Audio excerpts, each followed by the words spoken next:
Good afternoon. Thank you all for braving the sun today.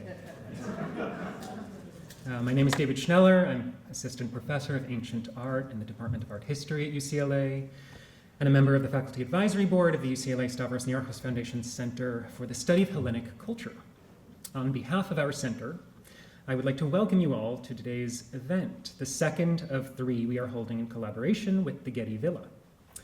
These events are intended to deepen our understanding of the landmark exhibition, The Kingdom of Pylos, Warrior Princes of Mycenaean Greece, on view through January 12th. I hope you will return for a symposium on December 6th entitled Messenia to Mesopotamia, New Directions in the Art and Archaeology of the Second Millennium BCE. I want to thank my colleagues, Claire Lyons, curator in the Department of Antiquities at the J. Paul Getty Museum, and Sarah Morris and John Papadopoulos from the Department of Classics and the Kutsin Institute of Archaeology for working together to create these exciting programs. And I would especially like to welcome Professor Andreas Vlachopoulos for making the very long trip west from Ioannina to Los Angeles.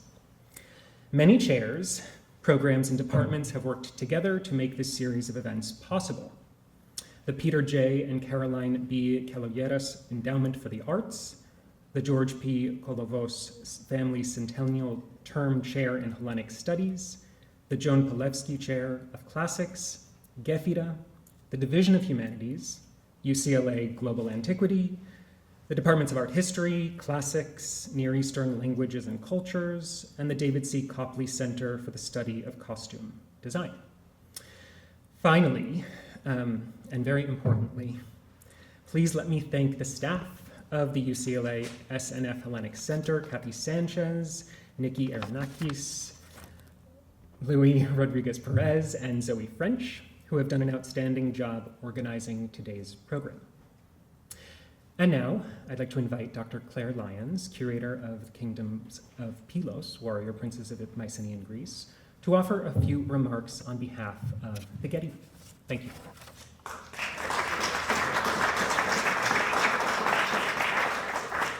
Hello.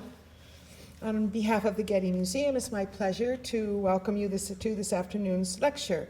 The current exhibition, Kingdom of Pylos, presents 11 late Bronze Age sites in Messenia, an epicenter of Mycenaean civilization. That word was one that Andreas used in your essay, and I like it, epicenter. So I have stolen it shamelessly and use it all the time. But it's absolutely an apt term. Many of the 234 lone objects have rarely ever, if ever, been shown outside of their home museums, and some are as new to specialists in Aegean prehistory as they are to the general public. For so generously making recent and often unpublished finds available to us, I'm exceptionally grateful to the Hellenic Ministry of Culture, as well as the University of Cincinnati Palace of Nestor excavations at Pylos. Although this is the first major exhibition outside Europe on the Mycenaeans, very prominently on display are also works of art and craft, iconographies, architectural decor, symbols, and beliefs that originated in Minoan Crete, or are Minoanizing in inspiration. What does that term mean? In an essay for the exhibition catalog, Jack Davis described the influence of Crete on the Southern Peloponnese as a bombardment, while our guest, Andreas Vlachopoulos, wrote of aspects of mainland Mycenaean society that were, quote, forged in a Minoan mold, over time becoming reciprocal and shared. This goes to the heart of the nature of and interrelationships between the cultures that we've named Mycenaean and Minoan. And finally, I want to thank Professors Sharon Gerstel and David Schneller, as well as their colleagues at the Niarchos Foundation Center, for a collaboration that is enriching the conversations around the Pylos exhibition. Let me now turn over the stage to Sarah Morris to properly introduce today's speaker. Thank you.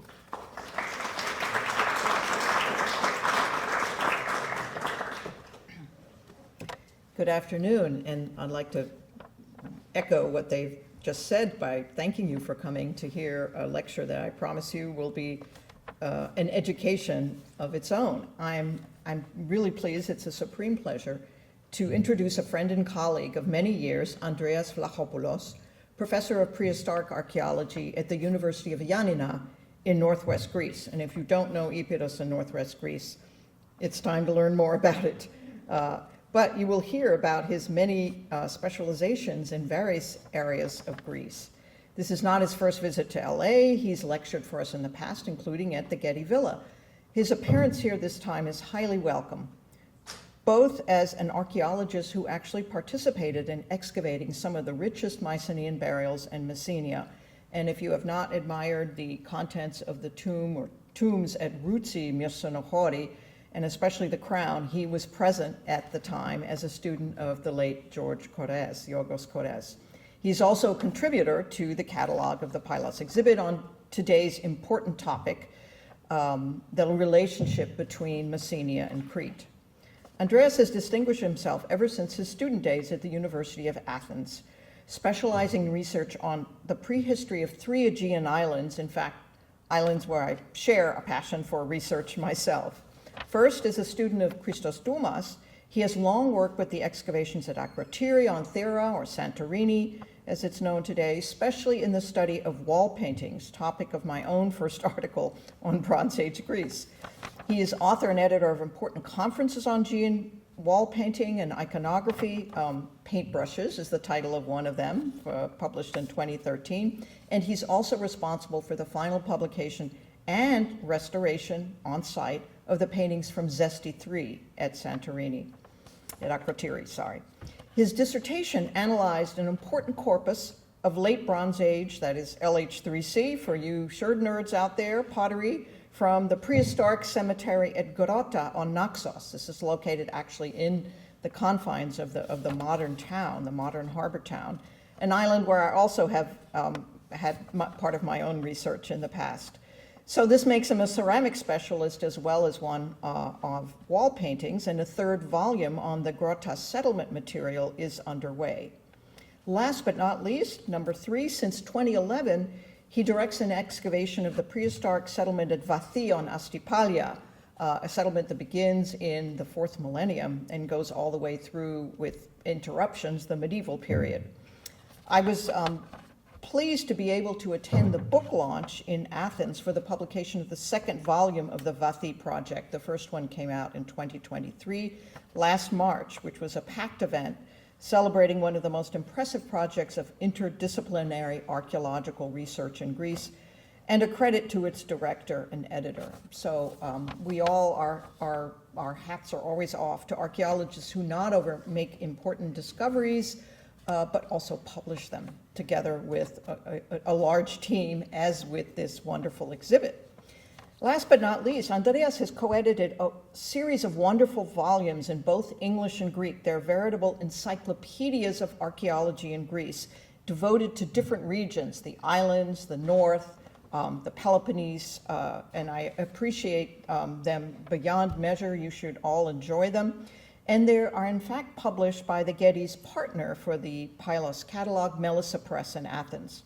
Most recently, Andreas has joined colleagues in the Ministry of Culture in Greece, those out actually excavating and saving antiquities, in organizing and publishing annual panels held at the Archaeological Institute of America's annual January conference. If you've missed the first 3, the next one takes place in San Francisco in January and will be an overview of the management of cultural heritage in Greece. Now, I could go on forever about all his publications. I stopped counting at 67 articles, all of which should all be read, I can assure you. These are not just site reports, very important contributions to the archaeology of prehistoric Greece. Today, we should particularly celebrate the ones that are on the important topic of the relationship of Minoan Crete, its art and culture, to the Mycenaean mainland, and of Messenia in particular. As he declares in his essay, and as you heard from Claire just now, ever since the discovery of the Griffin warrior tomb at Pylos, the discovery which really inspired this exhibition at the Getty Villa, as he declares it, the chapter on Messenia and Cretan interaction has been rewritten. And today he will tell us why and how. So please join me in welcoming Andreas Vlachopoulos.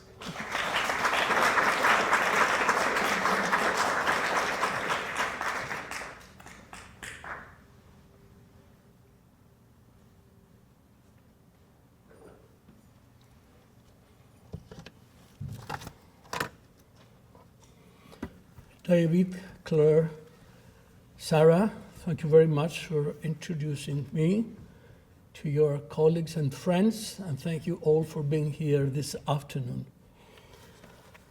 The theme of my topic is Pylos and Minoan Crete, so I'll do my best to support this title this afternoon. For those of you who have attended or watched the talk by Jack Davis, which was given last June, as an introduction to the Kingdom of Pylos exhibition, the Palace of Minos at Knossos and the Minoan civilization have been directly linked with many, if not most, of the exquisite artifacts that are on display at the Getty Villa. These objects have been found in several rich burial complexes of Messenia, the southwestern branch of the Peloponnese, and date to the 16th and 15th centuries BC, that is, the first peak of the Mycenaean culture. This late Bronze Age civilization took its conventional name after Mycenae, the capital city of the Greek-speaking populations of the southern mainland.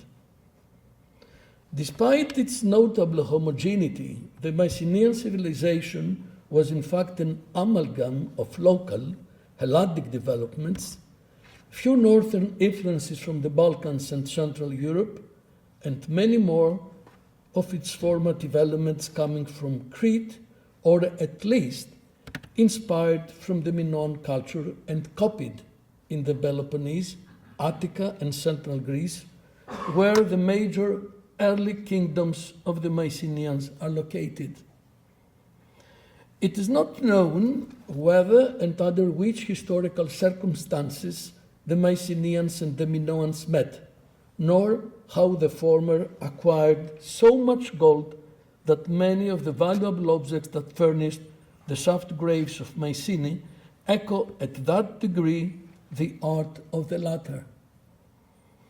At the same time as the rich in gold burials of the Argolid, the tholos and shaft graves of Laconia and Messenia repeat to the same extent this special relationship of the Peloponnese with Crete.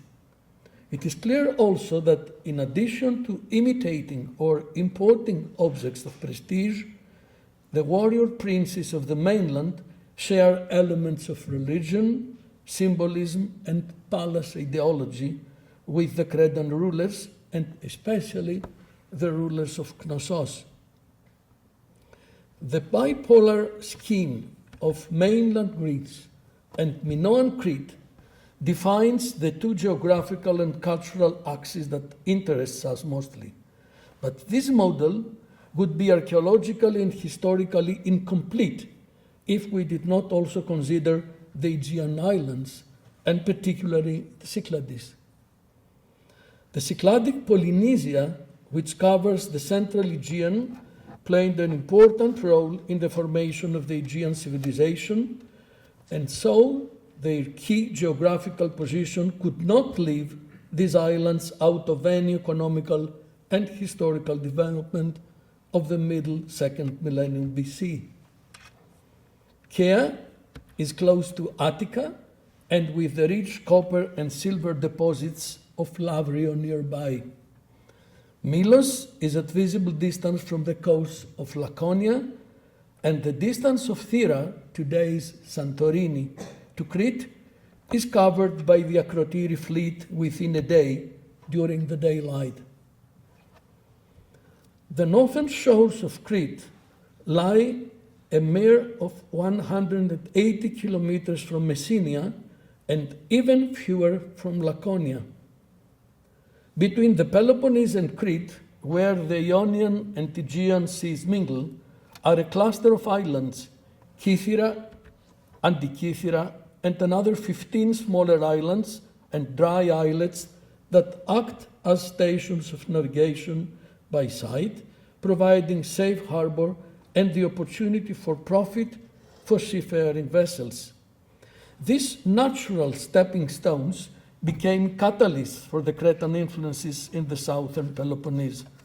However, the Cretan influences are evident in Kythera already by the 3rd millennium BC, that is, the early Bronze Age.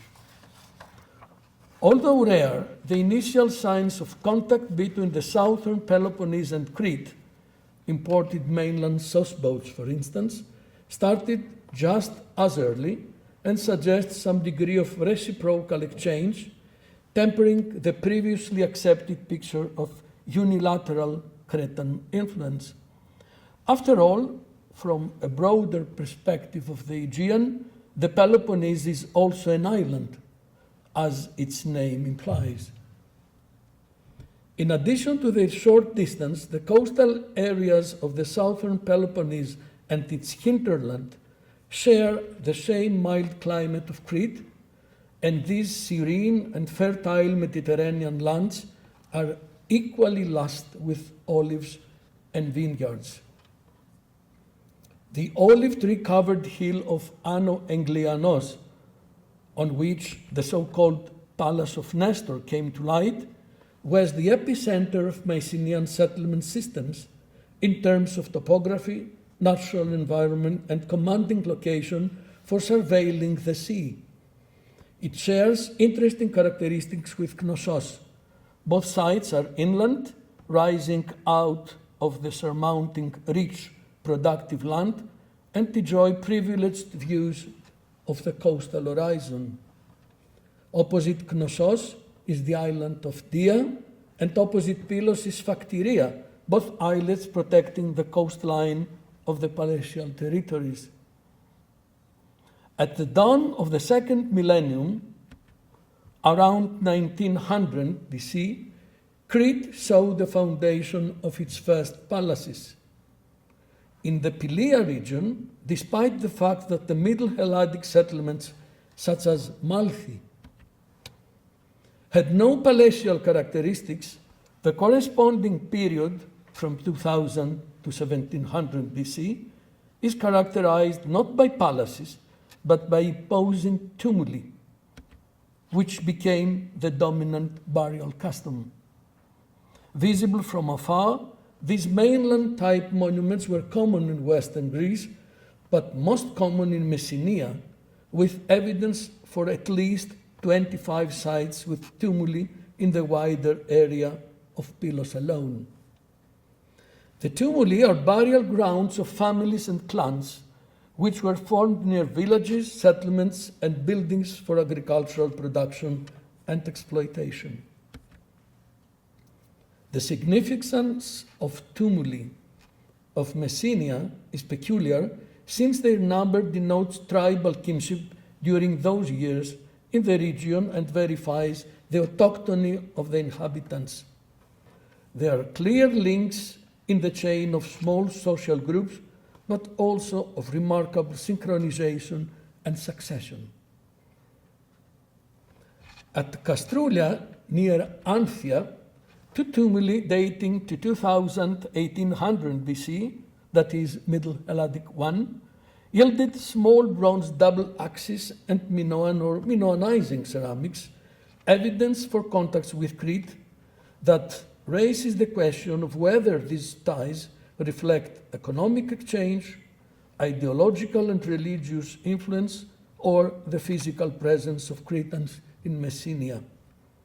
Other finds, such as this mud-painted ascos, on your left up, attest contacts with the area of the Argosaronic Gulf, thus showing that the tumuli at Castrulia substantiate the development of an extroverted elite class in eastern Messenia from early times. Indirect contacts with Crete, as seen in the Minoanizing ceramics found at Nichoria and the few imported Minoan and Dodecanesian vases in the Pelea at large, such as oval-mouthed amphoras imported from Crete and Kos, anticipate the emergence of a long-term relationship between the privileged area, which is the Pylian kingdom, and Minoan Crete. The main pillars of this interaction were always the intermediate regions of Laconia and Kythera, an island considered part of Minoan Crete from the beginning of the palatial period, that is, about 2000 BC. A cemetery of multi-chambered tombs and the settlement of purely Minoan character, as well as the only undoubtedly identified peak sanctuary found so far outside of Crete and in visual contact with its mountains, converged to the conclusion that a Minoan trading port, an emporion, had developed on the island, serving the interests of Crete, a stone's throw from the coast of the Peloponnese. The direct influences of the palatial Crete seem to have been limited to the opposite mainland coast, with the settlement of Stephanos reflecting this decreasing scale of Minoan presence on the mainland. It is unclear what social processes led to the transition from tumuli to tholos tombs. But it is significant that this transformation in architectural design and construction took place in the area of Pylos before 1650 BC, that is, the end of the Middle Helladic period. This same region also saw the appearance of the first chambered tombs in the late 17th century, the transition from Middle Helladic III to Late Helladic I. Likely as a small-scale imitation of the monumental corbel-vaulted tholos tombs, while the Middle Helladic III built schist grave at Kephalovriso, near Chora and Polymedia, this is the tomb, as a precursory type of the shaft grave, stands out for its size and notable finds. Regardless of their variety, however, Messenian funerary monuments and burial customs belong to a mainland koine. In other words, they speak to the indigeneity of the generations buried there, a conclusion further supported by the shaft grave of the Pylian prince, whose appellation, the griffin warrior, arose from the masterful carving of the mythical creature on an ivory pyxis that had been placed with his remains. To quote Claire. Needless to say, the evidence is not so linear. The chambered tomb cemetery at Polymedia, although contemporary with the nearby center of power at the Palace of Nestor, presents an image of a poorer, provincial community with conservative grave goods and occasional Minoanizing ceramic vessels imported from Kythera, however. This social dichotomy emerged in the course of the 15th century. Just a short distance away, the burials in two tholos tombs at Myrsinochori Routsi display a combination of Mycenaean luxury and Minoan finesse, and around 1450, the wealthy griffin warrior was interred at Pylos with high honors.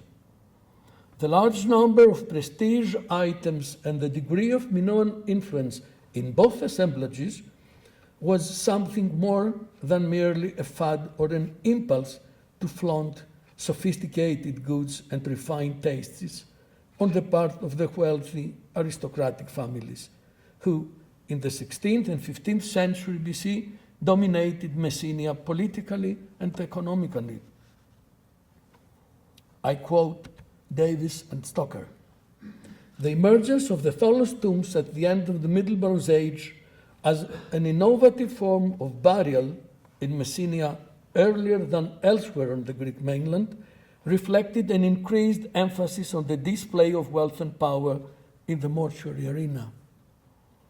Despite their collapsed corbelled roof and their looted chambers, the four tholoi near the Palace of Nestor yielded new finds that were missed by the tomb robbers, such as these ones, attesting to the wealth of the individuals buried therein. At the time of its use, the grave of the grieving warrior was contemporary with the adjacent Tholos tombs and with the chamber tomb cemeteries at Volimidia and south of the palace. The three types of burial monuments coexist in Pylos, reflecting the choices and needs of respective social groups, yet they are aligned through the homogeneity of the burial customs performed during each inhumation. As in the Argolid, during the time of the shaft graves at Mycenae, 1700 to 1500 BC, the early Mycenaean period in Messenia also registered an intensification of influences and imports from Minoan Crete, although archaeology has yet to provide a convincing historical interpretation of this phenomenon. In the building arts, Minoan architecture exerted considerable influence in Messenia.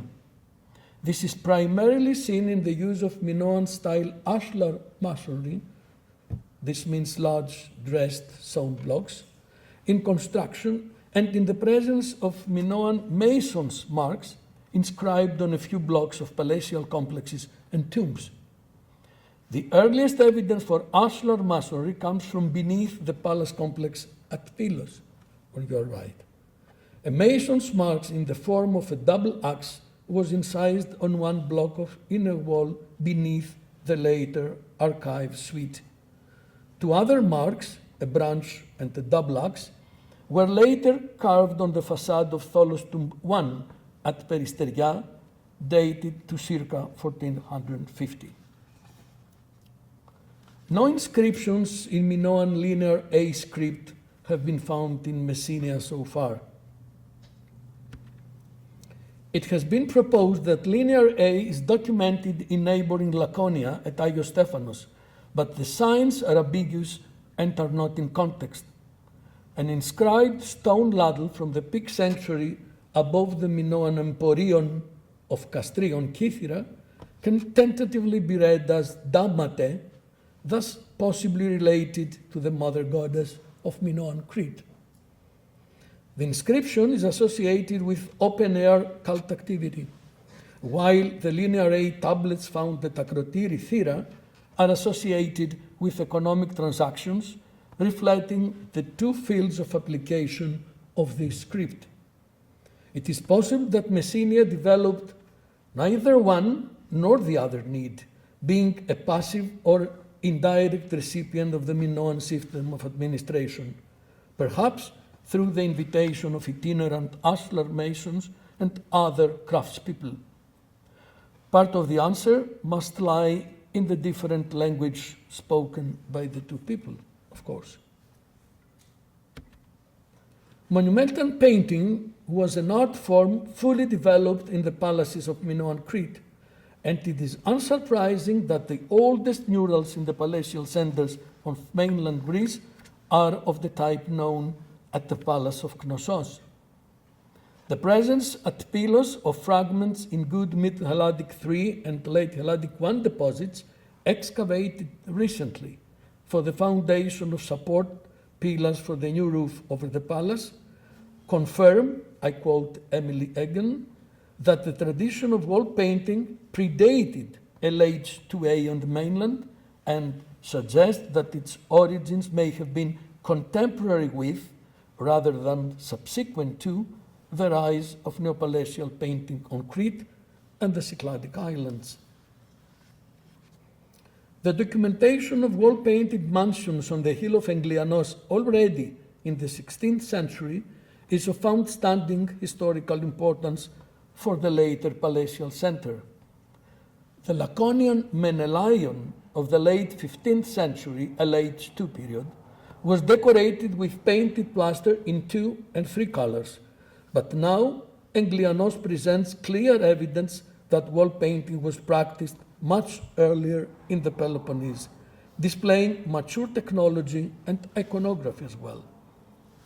The local governors, merchants, and craftsmen are, since that early stage of the late Bronze Age, agents, reproducers, and producers of Aegean art, rapidly becoming participants in decorative, religious, and perhaps also historical images that had been created in the Minoan world, but were broadly diffused northwards, possibly through the Cyclades. Indeed, the proximity of the Argolith and Laconia to the lavishly wall-painted urban centers of the westernmost Cyclades, Chios and Milos, might justify the most plausible route through which the novelty of wall paintings reach the emergent Mycenaean royal seats, the agents of which share the larger koine that spread to the cultures of the Aegean in the mid-second millennium. Future research is expected to clarify this issue, and scholarship should be cautious with bipolar distinctions such as Minoan versus Mycenaean, seeing only a fairing relationship between Crete and the Peloponnese. In a lower stratum of the Palace of Nestor, there are also fragments of the 14th century wall painting decoration horizon.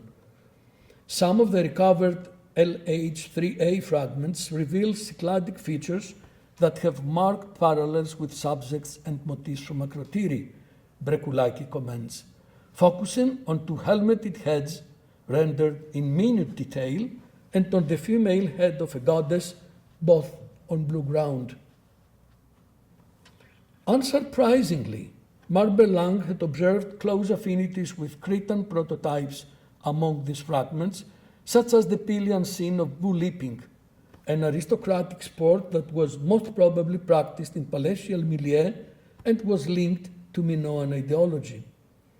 Its impact on mainland elites is further confirmed by bull leaping imagery on a gold signet ring from Pylos, 15th century, and on one from Anthea, 14th century, as well as on other miniature arts. The wall paintings of the palace recycled a variety of motifs through the early 12th century, with its iconographic program being in tandem with the Knossian prototypes, but also with their Helladic derivatives. A few examples.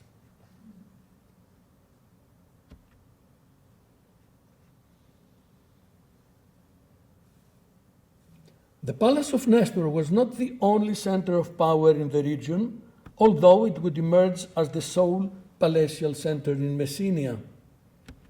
A monumental structure at nearby Ioannina had wall paintings dating to the end of the 15th century.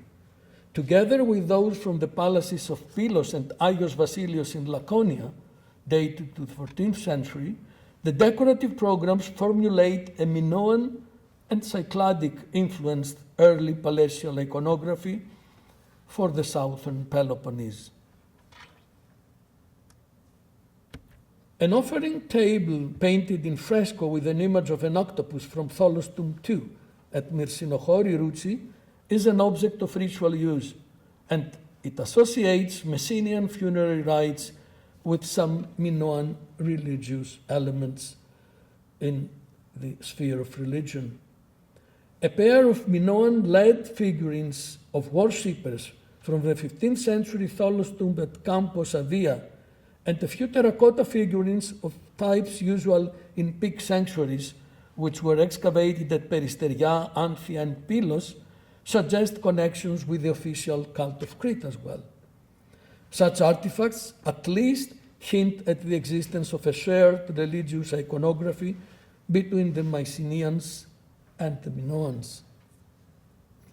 Among the Minoan and Minoanizing artifacts found in Messenia and dated between the 16th and 14th centuries BC, displaying an iconography forged in a Minoan palatial mold, the largest group comprises dozens of masterfully carved siltstones. Very widely distributed, their naturalistic imagery exemplified on words such as the cushion mill with a female griffin, formed part of a lingua franca that, along with the highly accomplished palatial style art of ceramics, heralded a civilization aptly dubbed Creto-Mycenaean by Martin Nilsson in 1927. Seals from Kukunara, Mycenaean Rutsi and Tosmanaga originated in the Near East, as did a pair of gold pendants with cloisonné Hathor heads from Tholos tomb 6 at Pylos, and a group of blue glass Nutsi pendants from Daras. Egyptian scarabs, such as the faience example from Kukunara, and an ivory jewelry box in the shape of a duck from Anthea, were imported from across the Mediterranean. These and other objects, or imitations, originating from Egypt and Mesopotamia, show that the Pylian kingdom enjoyed a network of contacts much farther afield and thus cultivated more expansive cultural and ideological horizons. In the heyday of the New Palace period of Crete, the powerful rulers of the Mycenaean elites kept a way of life reflecting not only a strong influence from the art and aesthetics of the Minoans, but also a high degree of ideological and religious osmosis with the societies of the Cyclades and the East. Such commercial and cultural networks continued following the late Minoan 1b destructions on Crete, that is, the late Helladic 2a period on the mainland.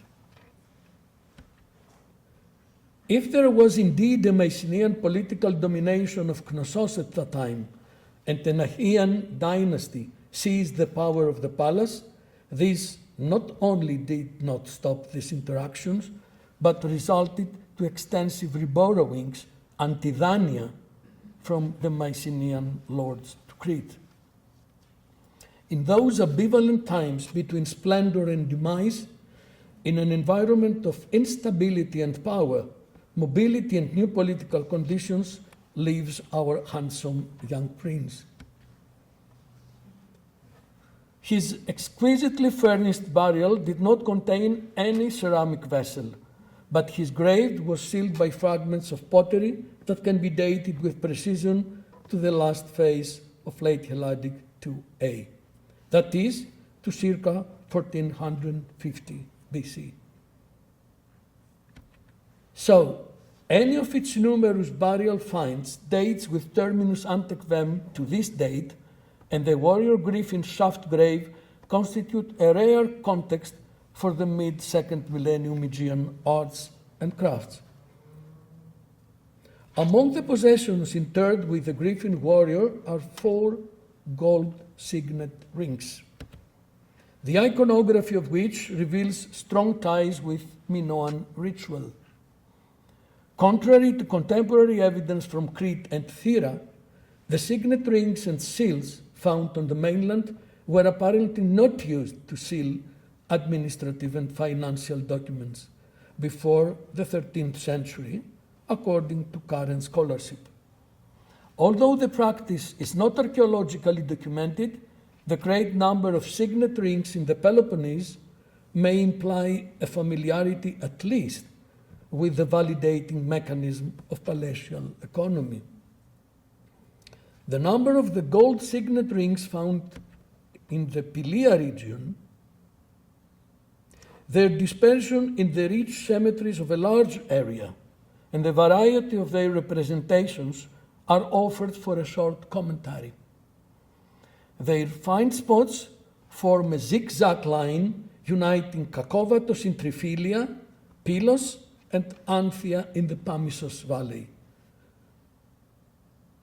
into all 3 sides into an elite koine. Despite the random geography of this context, which do not diminish the importance of analogous 15th century unploughed funerary assemblages found in Peristeria, Psari, and Mycenaean Rutsi, the rings demonstrate an intense interest in social prestige and power, inherited nobility, and priestly office on the part of provincial elites.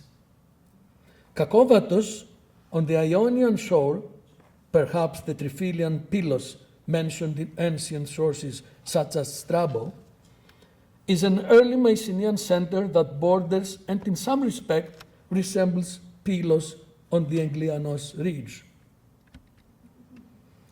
A chance find, the so-called Ring of Nestor, now in the Ashmolean Museum at Oxford, demonstrates that art-acquisitive Peloponnesian rulers were exposed to the mystery cult iconography of brilliant Minoan works such as this.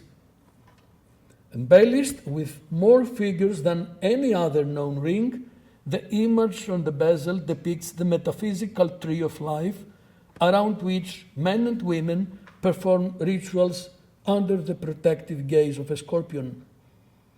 The process of investigating the artifact's authenticity confirmed the Minoan palatial origin of such signet rings, given that the scorpion appears on Cretan emblems of prestige.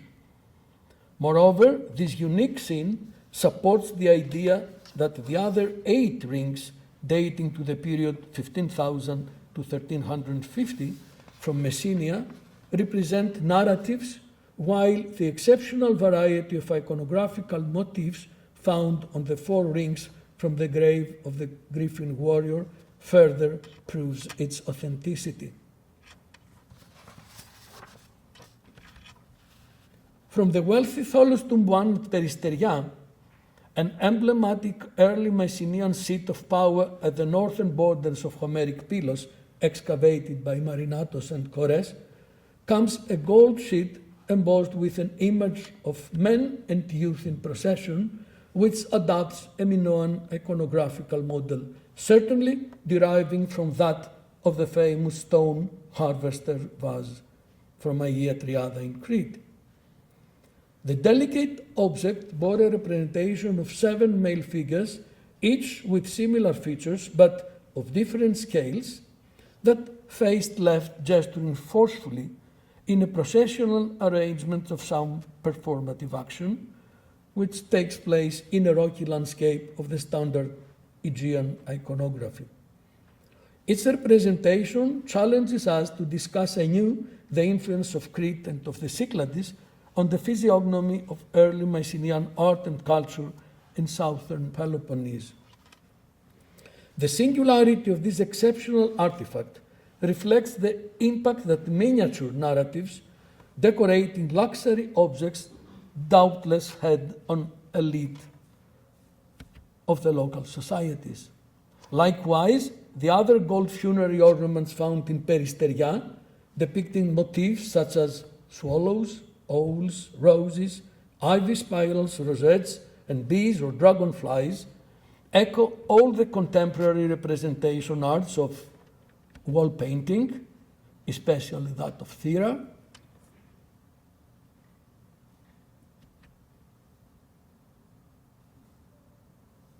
and the third example, ivory carving and sealstone carving, testifying to the breadth of a visual koine of pronounced symbolic character, in which it is extremely difficult to distinguish the Minoan and Cycladic from the early Mycenaean.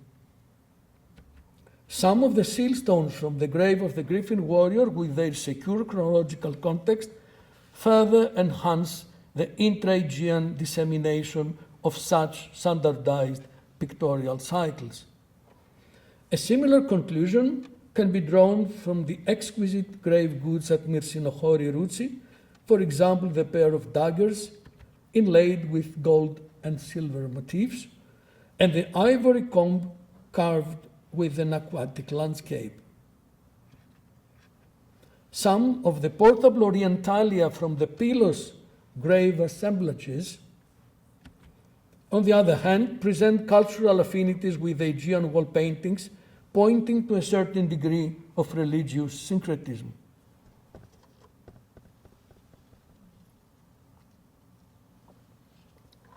Although the emerging centers of Messenia project an outward-looking spirit that was fertile ground for Aegean influence, the funerary rites and the rulers were governed by purely mainland social codes, such as the killing of swords by bending the blades. These funerary customs also entailed the display of ancestral insignia dignitatis, such as the tall pointed crown with a band of gold 4-petaled rosettes from Myrsinochori ruzi, a type of headdress that is also known from other sites such as Peristeria, and may mark a distinguished female individual, perhaps a priestess. The region's powerful Middle-Helladic background is also evident in impressive mainland-type gold vessels such as the Canferi. These grave goods from the elite tombs of the local aristocracy are the proof of a common mindset which points to tribal kinship with the rest of the west coast of the Peloponnese. This region includes southwest Messenia and reaches as far as Kakouvatos and Katos Amiko in Elis, modern Ilia, where the Tholos tomb culture continues northwards. It is not surprising that this area coincides completely with the extent of the spread of the earlier burial tumuli.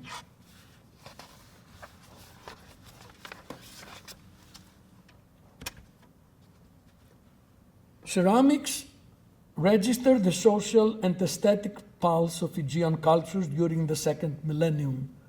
We have already discussed the Middle Helladic 3, Late Helladic 1 styles that can be attributed to Minoan imports or influence.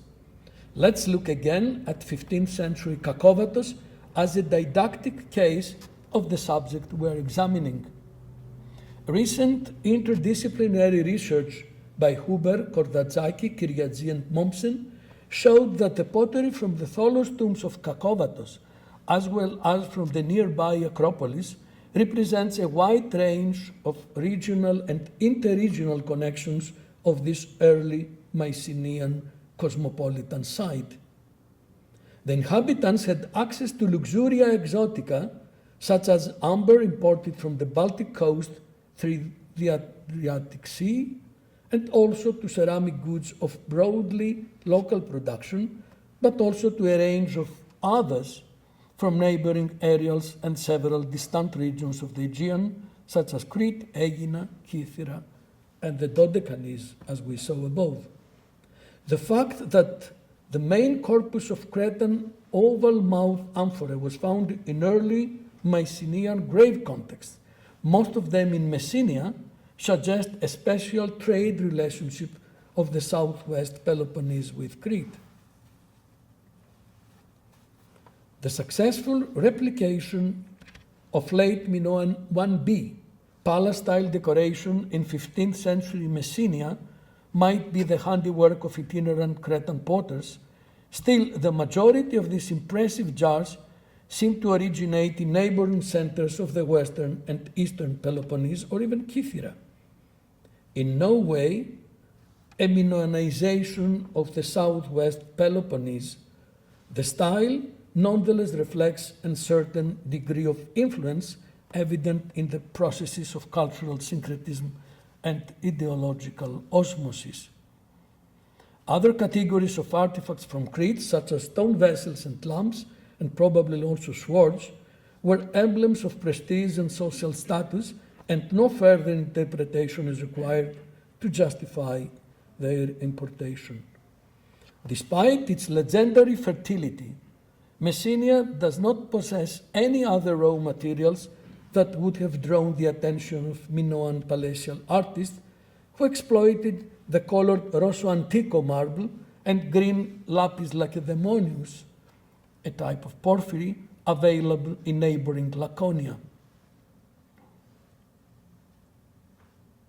Since 2015, when the grave of the celebrated Griffin warrior containing several thousand rich grave goods came to light in Pylos, the chapter of Messenia and Cretan interaction has been rewritten.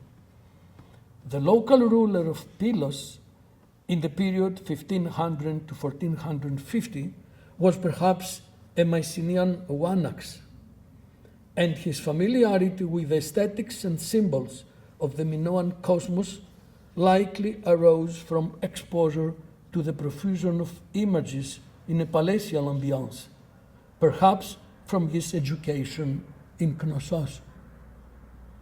The exceptional scenes on the 4 gold signet rings that belong to this distinguished man mark an historic momentum in the representation of Pylian palatial social and political structure and its relationship with Minoan Crete. The ring with the bull leaper belongs to an iconographic repertoire present in both Crete and Mycenaean Greece, as we saw above. But the 5 priestesses and andorrans on the largest ring reflect imagery and narrative episodes that derive specifically from Minoan religion and cult. A 3rd ring depicting a vignette of a female figure descending from the sky, holding a staff, renders another Minoan subject the epiphany of a deity. An enthroned goddess appears on the 4th ring, flanked by a female adorned and a bird, which themes serve as a thematic bridge to the wall paintings of proto-palatial Knossos and neo-palatial Thera. These exquisite finds bring back to the foreground the issue of the dialectical relationship between the iconography of the gold signet rings and that of monumental painting.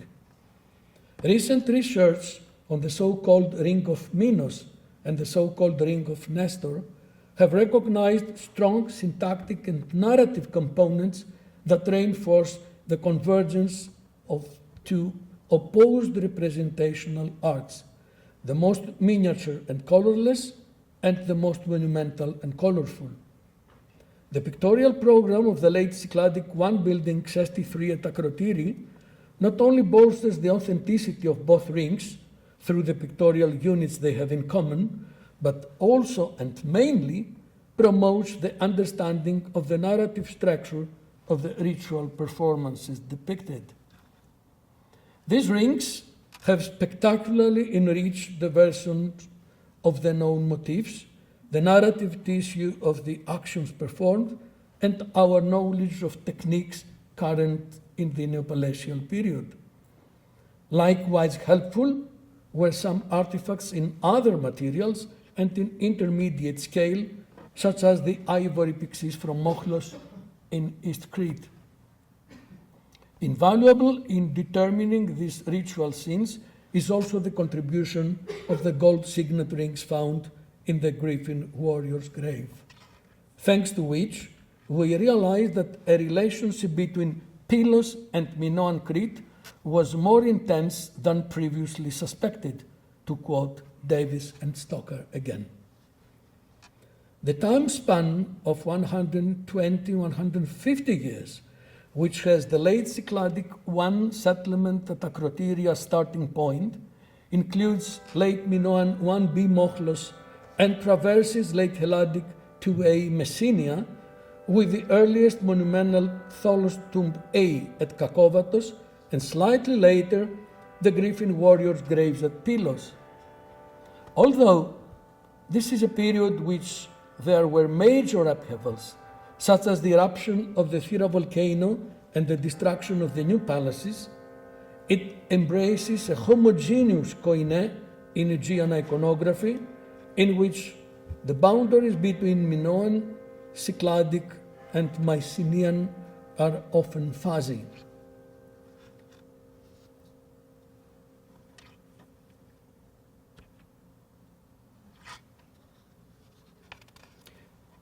A different visual archetype, and one that was hence aimed at different spectators, is presented by the unparalleled Pylos combat agate.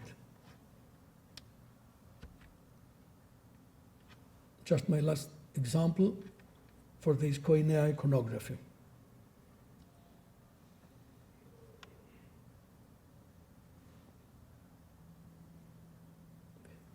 Created by a master Cretan gem carver, the quality and naturalism of the warriors dated 1600 to 1450 BC.